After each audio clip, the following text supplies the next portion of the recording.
DYSP suicide secret ಏನು? CID DYSP Lakshmi ಸಾವು ಸಹಜವೋ ಅಸಹಜವೋ? ಉನ್ನತ ಹುದ್ದೆ ರ್ಯಾಂಕ್ ಪಡೆದ ಚತುರೆಯ ಆತ್ಮಹತ್ಯೆ ನಿಜಾನ? ಸಾವು ಆರೋಪ ತನಿಖೆ ಎಫ್ಎಸ್ಎಲ್ ವರದಿ ಏನ್ ಹೇಳ್ತಾ ಇದೆ?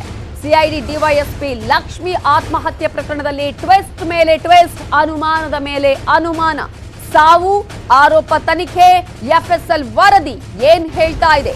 ಅವತ್ತು ಡಿಕೆ ರವಿ, ಗಣಪತಿ ಭಟ್, ಈಗ ಡಿವೈಎಸ್ಪಿ ಲಕ್ಷ್ಮಿ ಸಾವಿನ ಹಿಂದಿತ್ತ ಹೊನ್ನು ಮಣ್ಣಿನ ರಹಸ್ಯ. ನ್ಯೂಸ್ 18 ಕನ್ನಡದಲ್ಲಿ ಮಾತ್ರ ಇನ್ಸೈಡ್ ಸ್ಟೋರಿ.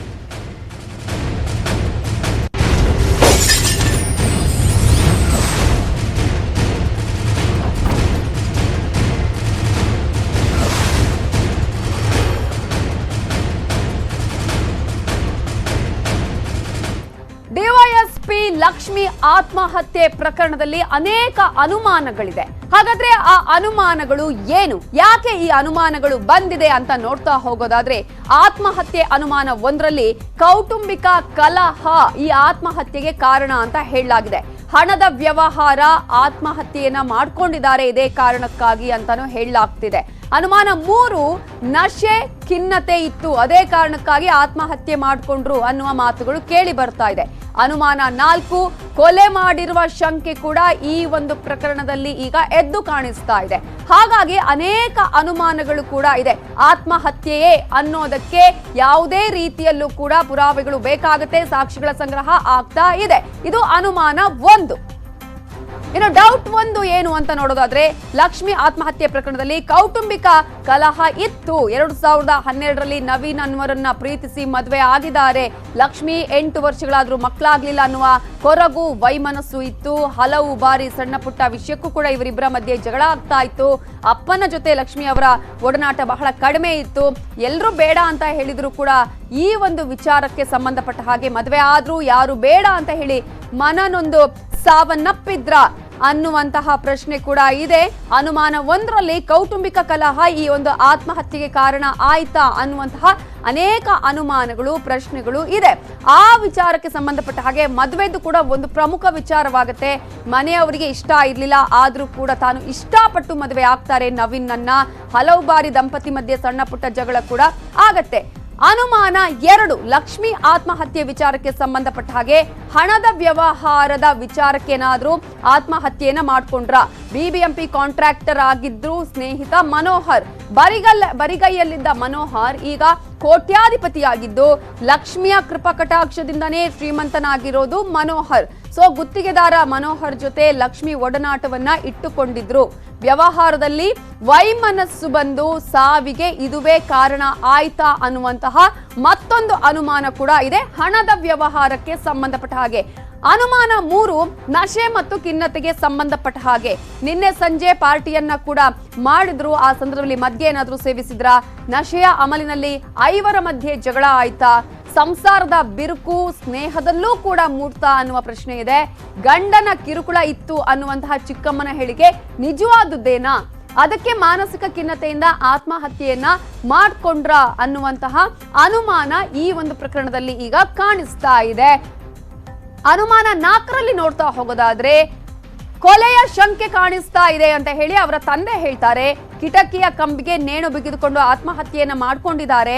ಲಕ್ಷ್ಮಿ ಕಾಲು ನೆಲಕ್ಕೆ ತಾಗಿತ್ತು ಅಂತ ಹೇಳಿ ದೂರಿನಲ್ಲಿ ಉಲ್ಲೇಖ ಆಗಿದೆ. ಹಣ, ಮನೆ, ಅಧಿಕಾರ ಎಲ್ಲ ಇದ್ಮೇಲೆ ಆತ್ಮಹತ್ಯೆಯನ್ನ ಮಾಡ್ಕೊಳ್ತಾಳ ಅನ್ನುವ ಪ್ರಶ್ನೆ ಅವರ ತಂದೆ ಕೇಳ್ತಾ ಇದ್ದಾರೆ. ಕಿಟಕಿಗೆ ನೇಣು ಹಾಕೊಂಡು ಸಾಯೋದಕ್ಕೆ ಸಾಧ್ಯನಾ ಅಂತ ಹೇಳ್ತಾ ಇರೋದು ಲಕ್ಷ್ಮಿ ಅವರ ತಂದೆ. ಅವರ ಅನುಮಾನ ಮನೋಹರ್ ಮತ್ತು ಪ್ರಜ್ವಲ್ ವಿರುದ್ಧ ಇದೆ. ಅವರ ವಿರುದ್ಧವೂ ಕೂಡ ಈಗಾಗಲೇ ಲಕ್ಷ್ಮಿ ಅವರ ತಂದೆ ದೂರನ್ನ ದಾಖಲಿಸಿದ್ದಾರೆ. ಈ ಒಂದು ಅನುಮಾನ ಕೂಡ ಈ ಪ್ರಕರಣದಲ್ಲಿ ಕಾಣಿಸ್ತಾ ಇದೆ. 4 ಅನುಮಾನಗಳನ್ನ ನಿಮ್ಮ ಮುಂದೆ ಇಟ್ಟಿದ್ದೀವಿ. ಒಂದ್ ಕಡೆ ಹಣದ ವಿಚಾರ, ಕುಟುಂಬದ ವಿಚಾರ, ನಶೆಯ ವಿಚಾರ, ಕೊಲೆಯ ವಿಚಾರ, ಈ ಎಲ್ಲ ಅನುಮಾನಗಳು ಈಗ ಡಿವೈಎಸ್ಪಿ ಲಕ್ಷ್ಮಿ ಅವರ ಸಾವಿನ ಪ್ರಕರಣದಲ್ಲಿ ಕಾಣಿಸ್ತಾ ಇದೆ.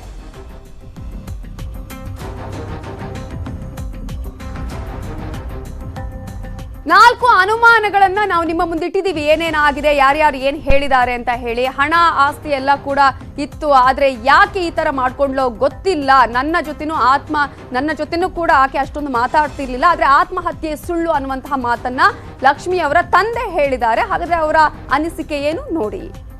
ಅವರು ಫಸ್ಟ್ ಹೇಳಿದಾಗ ಬರೀ ಪಾರ್ಟಿ ಮಾಡಿಕೊಂಡು ಶವರಿಂಗ್ ಆಯಿತು, ಅದರಿಂದ ನಾವು ಕರ್ಕೊಂಬಂದು ಸೇರಿಸ್ತೇವೆ ಅಂತ ಹೇಳಿದ್ರೆ, ಆಮೇಲೆ ಇನ್ಸ್ಪೆಕ್ಟರ್ ಅಲ್ಲಿ ರೆಕಾರ್ಡ್ ಮಾಡಿ ಸ್ಟೇಟ್ಮೆಂಟ್ ಕೊಡುವಾಗ ಅದೇ ಅವರು ಸೂಸೈಡ್ ಮಾಡ್ಕೊಂಡು ಆಲ್ಮೋಸ್ಟ್ ಎಲ್ಲ ಹೋಗ್ಬಿಟ್ಟಿತ್ತು.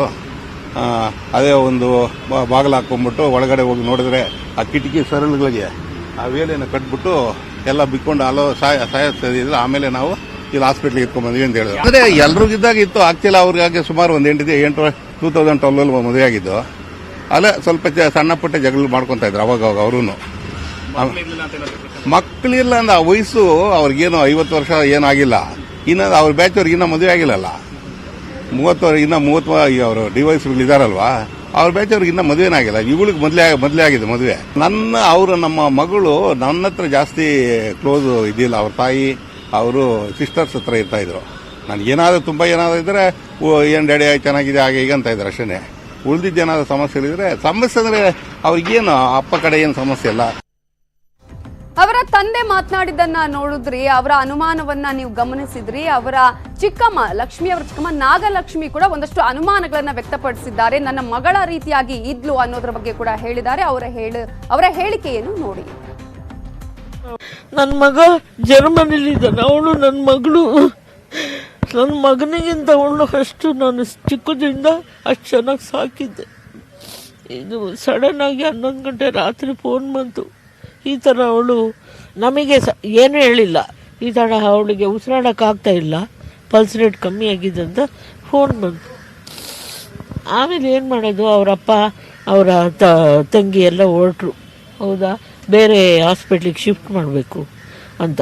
ಅವರೇನೋ ಹಾಸ್ಪಿಟಲ್ ಫುಲ್ ನೆಗ್ಲೆಕ್ಟ್ ಮಾಡಿದ್ರಂತೆ, ಕೊಡಲಿಲ್ಲಂತೆ. ಅವ್ರ ಫ್ಯಾಮಿಲಿ ಬರಬೇಕು, ಏನೂ ಇಲ್ಲಪ್ಪ. ಅದೆಲ್ಲ ಅವರು ಫ್ಯಾಮಿಲಿ, ಅವರು ಬೇರೆ ಮನೇಲಿರೋರು. ನಾವು HSRA ಲೇಔಟಲ್ಲಿ ಇದ್ವು, ಅದೆಲ್ಲ ಗೊತ್ತಿಲ್ಲ. ಅವಳಿಗೆ ಏನಿದ್ರು ಅಡ್ಜಸ್ಟ್ ಮಾಡ್ಕೊಂಡು ಹೋಗ್ತಾ ಇದ್ಲು. ಸರಿ ಅಂದರೆ ಅವಳು ಸರಿ ಇರ್ತಾಯಿದ್ದ, ಅವನು ಸರಿ ಇರ್ತಾ ಇರಲಿಲ್ಲ. ಅವನು ಸರಿ ಇಲ್ಲ, ಮನೆಗೆ ಬಂದರೆ ಅಲ್ಲಿ ಗಲಾಟೆ ಮಾಡೋದು. ಸಿಐಡಿ ಡಿವೈಎಸ್ಪಿ ಲಕ್ಷ್ಮಿ ಅನುಮಾನಾಸ್ಪದ ಸಾವಿನ ಬಗ್ಗೆ ಅವರ ಸಹಪಾಠಿಗಳು, ಸಹೋದ್ಯೋಗಿಗಳು ಕೂಡ ಮಾತನಾಡಿದ್ದಾರೆ. ನ್ಯೂಸ್ 18 ಕನ್ನಡಕ್ಕೆ ಲಕ್ಷ್ಮಿ ಒಡನಾಡಿಗಳು ಪ್ರತಿಕ್ರಿಯೆಯನ್ನ ಕೊಟ್ಟಿದ್ದಾರೆ. ಯಾವ ರೀತಿಯಾಗಿದ್ರು ಲಕ್ಷ್ಮಿ, ಅವರ ಬಿಹೇವಿಯರ್ ಯಾವ ರೀತಿಯಾಗಿತ್ತು ಅನ್ನೋದ್ರ ಬಗ್ಗೆ ಕೂಡ ಮಾತನಾಡಿದ್ದಾರೆ. ಲಕ್ಷ್ಮಿ ತುಂಬಾ ಧೈರ್ಯವಂತೆ, ಕೆಲಸದಲ್ಲಿ ತುಂಬಾ ಶ್ರದ್ಧೆ ಇತ್ತು ಅನ್ನುವಂತಹ ವಿಚಾರವನ್ನ ಅವರ ಸಹೋದ್ಯೋಗಿಗಳು ಹೇಳಿದ್ದಾರೆ. ಗಂಡ ನವೀನ್ ಅಂದ್ರೆ ಲಕ್ಷ್ಮಿ ತುಂಬಾ ಇಷ್ಟಪಡ್ತಾ ಇದ್ಲು, ಮಕ್ಕಳಾಗಿಲ್ಲ ಅನ್ನುವಂತಹ ಕೊರಗು ಸ್ವಲ್ಪ ಇತ್ತು, ಜೊತೆಗೆ ಆರೋಗ್ಯ ಸಮಸ್ಯೆ ಕೂಡ ಇತ್ತು ಅನ್ನುವಂತಹ ವಿಚಾರವನ್ನ ಲಕ್ಷ್ಮಿ ಒಡನಾಡಿಗಳು ಹೇಳಿದ್ದಾರೆ.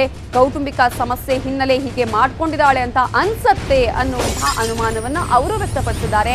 ಬಟ್ ನನ್ನ ನೋವನ್ನ ಆಕೆ ಎಷ್ಟೇ ಇದ್ರೂ ಕೂಡ ಯಾರ ಬಳಿಯೂ ಹೇಳ್ಕೊಳ್ತಾ ಇರ್ಲಿಲ್ಲ ಅನ್ನೋದನ್ನ ಕೂಡ ಹೇಳಿದ್ದಾರೆ. ಗಣಿತದ ವಿಚಾರದಲ್ಲಿ ಲಕ್ಷ್ಮಿ ತುಂಬಾನೇ ಬ್ರಿಲಿಯಂಟ್ ಆಗಿದ್ಲು.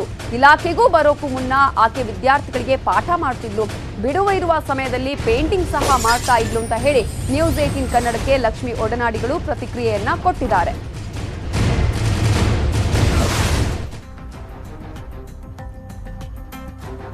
ಲಕ್ಷ್ಮಿ ತುಂಬಾ ಧೈರ್ಯವಂತೆ, ಜೊತೆಗೆ ಸಾಕಷ್ಟು ಬುದ್ಧಿವಂತೆ ಕೂಡ ಅನ್ನುವಂತಹ ಮಾತನ್ನ ಆಕೆಯ ಒಡನಾಡಿಗಳು ಹೇಳ್ತಾರೆ, ಸಹೋದ್ಯೋಗಿಗಳು ಹೇಳ್ತಾರೆ. ಆಕೆಗೆ ಪೇಂಟಿಂಗ್ ಅಂದ್ರೆ ತುಂಬಾ ಇಷ್ಟ. ಬಿಡುವಿರುವಂತಹ ಸಮಯದಲ್ಲಿ ಆಕೆ ಪೇಂಟಿಂಗ್ ಅನ್ನ ಮಾಡ್ತಾ ಇದ್ಲು, ಆ ಕಲೆಯ ಬಗ್ಗೆ ಸಾಕಷ್ಟು ಆಸಕ್ತಿ ವಹಿಸಿಕೊಂಡಿದ್ಲು ಅನ್ನೋದಕ್ಕೆ ಈಗ ನಮ್ಮ ಒಂದು ಸ್ಕ್ರೀನ್ ಮೇಲೆ ಕಾಣಿಸ್ತಾ ಇರುವಂತಹ ಆಕೆಯ ಪೇಂಟಿಂಗ್ಗಳೇ ಸಾಕ್ಷಿಯಾಗಿದೆ. ಹಾಗಾದ್ರೆ ಈ ಅನುಮಾನ ಯಾಕೆ, ಆತ್ಮಹತ್ಯೆಯೋ ಕೊಲೆಯೋ ಅನ್ನೋದ್ರ ಇನ್ನಷ್ಟು ಇನ್ಸೈಡ್ ಸ್ಟೋರಿಯನ್ನ ನಾವು ಹೇಳ್ತೀವಿ ಬ್ರೇಕ್ ಆದ್ಮೇಲೆ.